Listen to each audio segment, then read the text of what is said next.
ഇച്ചിരി പരിപ്പോടെ ഉണ്ടാക്കാമെന്ന് വിചാരിച്ച് ചായയുടെ കൂടെ കഴിക്കാൻ വേണ്ടി. അതിന് പരിപ്പ് ചതച്ച് വെച്ചിട്ടുണ്ട്, ചെറിയ ഉള്ളി, പിന്നെ കറിവേപ്പില, പച്ചമുളക് ഇതെല്ലാം ചതച്ച് വെച്ചിട്ടുണ്ട്. ഇത് നമുക്ക് ഇതിനകത്തോട്ട് ഇട്ട് കുറച്ച് ഉപ്പും കൂടെ ചേർത്ത് മിക്സ് ചെയ്യാം.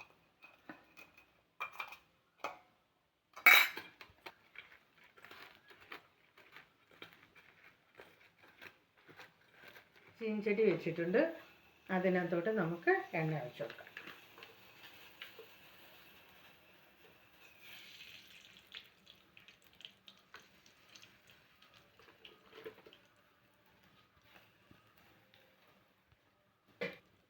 എണ്ണ നല്ലതുപോലെ ചൂടായിട്ടുണ്ട്, നമുക്ക് അത് പരിപ്പ് കാട ഇട്ട് കൊടുക്കാം.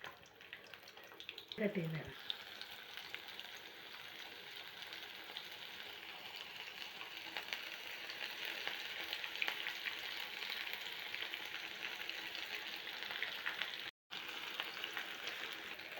അപ്പോൾ നമ്മുടെ പരിപ്പ് വട റെഡി ആയിട്ടുണ്ട്. കൂട്ടത്തിൽ ചായയും ഉണ്ട്.